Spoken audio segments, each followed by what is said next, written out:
Today, I'm going to do the same as last week and run through my top 3 options in each line, plus an additional pod before looking at my own trades and finally captains. Let's get straight into it. It begins in the back line where Geelong and St Kilda clearly have the 2 best runs home. My number 1 defensive pick would be Max Holmes, even though he's not too cheap. He kind of gone under the radar for me, but he's actually been in exceptional form recently, averaging 125 in his last 3 and 115 in his last 4, which sees him priced just under 110. In his final 3 games, he has Essendon, Sydney and Richmond, in which he could continue to go at that 125 rate, but even if he doesn't, scoring over 110 would be expected. Second to Holmes, I'd go Jack Sinclair. I know I said this last week, and it didn't work out, but I still believe that Sinclair has brilliant scoring capability on the halfback, and in his next 3, he goes up against Richmond, Geelong, and the Giants, which is the best run with a projected average of 7 points extra each game, according to DFS. The best thing is that he's priced over 100 with a high likelihood of comfortably exceeding that number. My final defensive option would be Lachie Ash. I just feel like he's the lowest owned of the top 6 defenders, and he's shown his strong scoring capabilities, comfortably averaging over 100, and then last week, he showed that he also has a big ceiling with 135. He's actually quite cheap priced at 100, and I think he'd be a good option for anything without him. Then for my pod.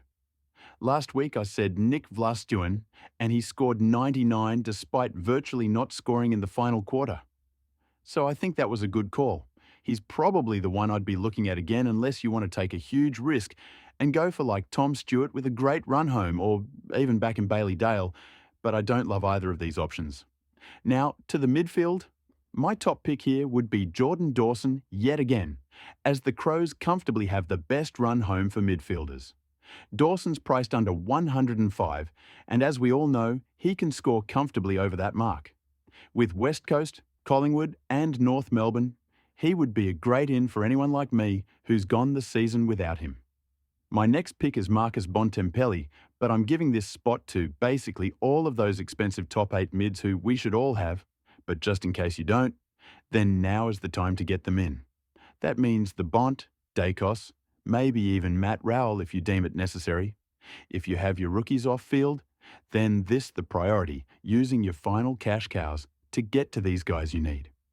The third pick is one that many of you will not like at all, but it's something I'm heavily considering.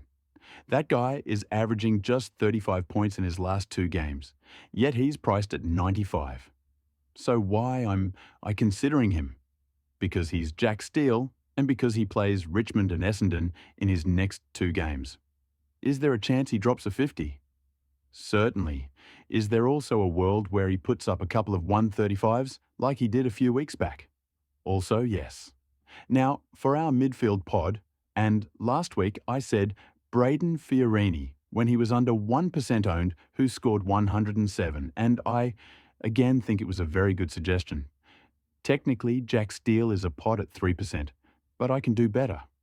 Owned by just 0.36% of the competition would be Jack Viney, who is averaging almost 115 in his last 2. And if you remember his good patch last year, he is a very capable scorer. Obviously, it could backfire horrendously, but a big showing from Melbourne after the sacking of Goodwin could see some inflated numbers.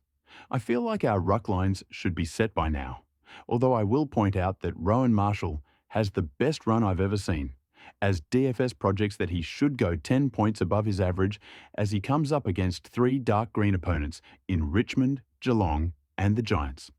Anyway, let's look to our forwards.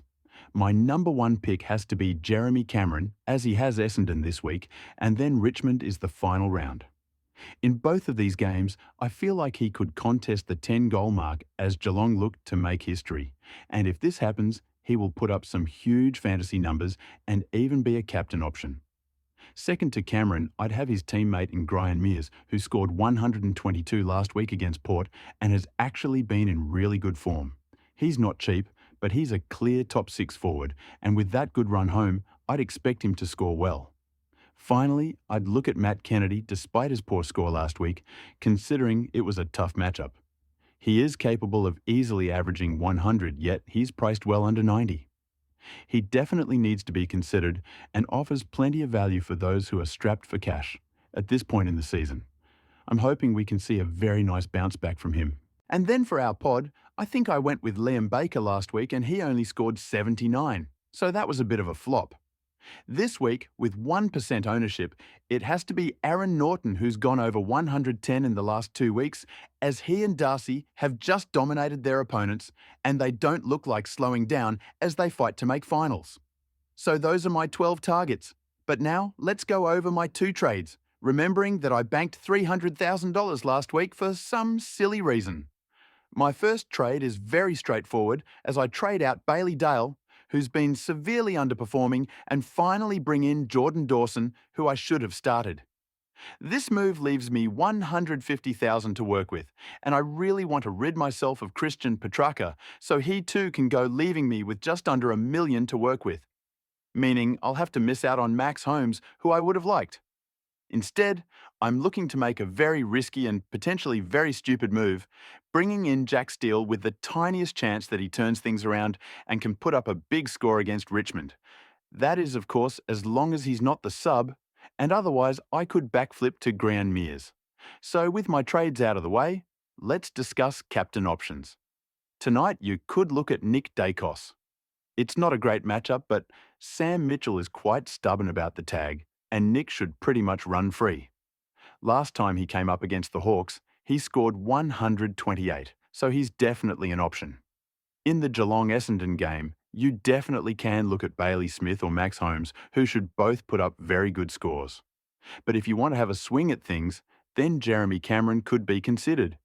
He put up 150 a few weeks back, and what's to say he can't do that again? The Richmond St Kilda game is where I'm looking. Pretty much any Saint is an option.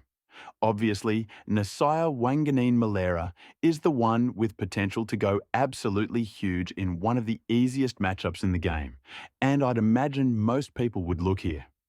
However, you also have Rowan Marshall, who is just as good an option, and potentially an even better one, as the Richmond ruck matchup is about as good as it gets. I'm really not sure if I can distinguish a clear better option, but currently I lean towards Marshall. In the Brisbane and Sydney game, I wouldn't really recommend anyone too highly, other than Brodie Grundy, who's an absolute star and will surely score well once again.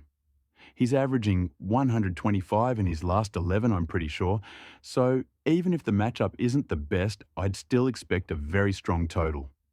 I wouldn't really look at anyone in the next couple of games. Maybe Lachie Whitfield against the Roos, but that's about it. Then Max Gawn against the Bulldogs should be good, although he didn't live up to expectations last week. One I do like is Marcus Bontempelli against the Demons, because even though he was quiet last week, he's in stellar form, and another big score could be on the horizon. Finally, Jordan Dawson against the Eagles would be the other guy I'm considering. So my vice-captain is currently Rowan Marshall, and then my captain is Brodie Grundy. I'll have to be very careful though, because the games slightly overlap potentially, and I wouldn't want to forget to use the loop.